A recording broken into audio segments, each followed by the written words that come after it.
കോൺഗ്രസിൽ നിന്നും വീണ്ടും നേതാക്കൾ കൂട്ടത്തോടെ ബി.ജെ.പിയിലേക്ക് പോവുകയാണ്. ഒരു തരത്തിൽ കോൺഗ്രസിൽ നിന്നും അവർക്ക് വേണ്ട പരിഗണന ലഭിക്കുന്നില്ല എന്നതാണ് പ്രധാന കാരണം. അതുകൊണ്ട് തന്നെയാണ് ഹരിയാനയിൽ കോൺഗ്രസിന് കനത്ത തിരിച്ചടി നൽകി പ്രമുഖ നേതാക്കൾ ബി.ജെ.പിയിലേക്ക് അംഗത്വമെടുക്കുന്നത്. കിരൺ ചൗധരിയും മകൾ ശ്രുതി ചൗധരിയുമാണ് കോൺഗ്രസ് വിട്ട് ബി.ജെ.പിയിലേക്ക് ചേരുന്നത്. ഡൽഹിയിലെ പാർട്ടി ആസ്ഥാനത്ത് നടന്ന ചടങ്ങിൽ ഹരിയാന മുഖ്യമന്ത്രി നയാബ് സിംഗ് സൈനി, മുൻ മുഖ്യമന്ത്രിയും കേന്ദ്രമന്ത്രിയുമായ മനോഹർ ലാൽ ഖട്ടർ, ബി.ജെ.പി ദേശീയ ജനറൽ സെക്രട്ടറി തരുൺ ചുഗ് എന്നിവർ ഇവരെ പാർട്ടിയിലേക്ക് സ്വാഗതം ചെയ്തിരിക്കുകയാണ്. പ്രധാനമന്ത്രി നരേന്ദ്രമോദിയുടെ പ്രവർത്തനങ്ങളിൽ ആകൃഷ്ടനായാണ് ബി.ജെ.പിയിൽ ചേർന്നതെന്നാണ് കിരൺ ചൗധരി പ്രതികരിച്ചത്. 2047 ഇന്ത്യയിൽ വികസിത രാജ്യമാക്കുമെന്നാണ് നരേന്ദ്രമോദിയുടെ പ്രതിജ്ഞ. ലോകത്തിനു മുന്നിൽ ഇന്ത്യ തിളങ്ങുമെന്ന് പൂർണ്ണ വിശ്വാസമുണ്ട്. പൊതുജനങ്ങൾക്കായി നരേന്ദ്രമോദി ചെയ്ത ക്ഷേമ പദ്ധതികളാണ് മൂന്നാമതും പാർട്ടിയെ അധികാരത്തിലേക്ക് എത്തിച്ചതെന്നും കിരൺ ചൗധരി വ്യക്തമാക്കി. രാജ്യത്തിന് വേണ്ടി ചരിത്രപരമായ തീരുമാനങ്ങൾ സ്വീകരിച്ചിട്ടുള്ള ആളാണ് പ്രധാനമന്ത്രി നരേന്ദ്രമോദിയെന്നും അദ്ദേഹത്തിന്റെ പ്രവർത്തനങ്ങളിലൂടെ ഇന്ത്യയുടെ പ്രതിച്ഛായ വർദ്ധിച്ചെന്നും കിരൺ ചൗധരിയുടെ മകൾ ശ്രുതി ചൗധരി ബി.ജെ.പിയിൽ അംഗത്വം സ്വീകരിച്ചുകൊണ്ട് പ്രതികരിച്ചു.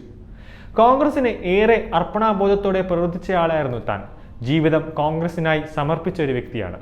കഠിനാധ്വാനം മുഴുവൻ പാർട്ടിക്കായി നൽകി. എന്നാൽ കഴിഞ്ഞ ഏതാണ്ട് വർഷമായി കോൺഗ്രസ് ഹരിയാനയിൽ വ്യക്തികേന്ദ്രമായി മാറുന്ന കാഴ്ചയാണ് കണ്ടത്. കോൺഗ്രസ് മുന്നോട്ട് പോകാൻ പാർട്ടി പ്രവർത്തകർ ആഗ്രഹിക്കുന്നില്ല. അതുകൊണ്ട് തന്നെയാണ് ഹരിയാനയിൽ കോൺഗ്രസിന് യാതൊരു വിധത്തിലുള്ള പുരോഗതിയും ഉണ്ടാകാത്തത്. വലിയ നേതാക്കൾ കോൺഗ്രസ് വിടുന്നത് ഇതുകൊണ്ടാണെന്നും ശ്രുതി ചൗധരി തുറന്നടിച്ചു. മുൻ ഹരിയാന മുഖ്യമന്ത്രിയും കരുത്തുറ്റ കോൺഗ്രസ് നേതാവുമായ ബൻസിലാലിന്റെ മരുമകളായ കിരൺ ചൗധരിയുടെ മകളാണ് എന്ന പ്രത്യേകതയും ശ്രുതി ചൗധരിക്കുണ്ട്. പാരമ്പര്യം അവകാശപ്പെടാവുന്ന ശക്തമായ കോൺഗ്രസ് കുടുംബത്തിൽ നിന്ന് വരുന്ന കോൺഗ്രസ് യുവ നേതാവാണ് മുൻ എം.പിയായ ശ്രുതി ചൗധരി. ഹരിയാന കോൺഗ്രസിൽ ഇപ്പോൾ ശക്തനായ ഭൂപേന്ദ്ര ഹുഡയുടെയും മകൻ ദിവേന്ദ്ര സിംഗ് ഹുഡയുടെയും ആധിപത്യത്തിനെതിരെ പൊരുതുന്ന നേതാക്കളാണ് ശ്രുതി ചൗധരിയും അമ്മ കിരൺ ചൗധരിയും. ഇക്കുറി ഭൂപേന്ദ്ര ഹുഡയ്ക്ക് താല്പര്യമുള്ളവരെ മാത്രമാണ് ഇക്കുറി ലോക്സഭാ തിരഞ്ഞെടുപ്പിൽ ഇറക്കിയത്.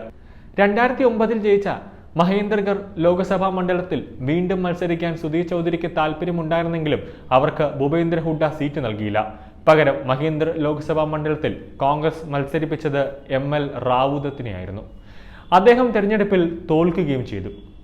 തോൽവിക്ക് കാരണം കിരൺ ചൗധരിയും ശ്രുതി ചൗധരിയുമാണെന്ന് കോൺഗ്രസ് എം.എൽ.എ. റാവു ദത്ത് സിംഗ് ആരോപിച്ചിരുന്നു. ഇത് കോൺഗ്രസിനുള്ളിൽ വലിയ വാഗ്വാദങ്ങൾക്കാണ് കാരണമായത്.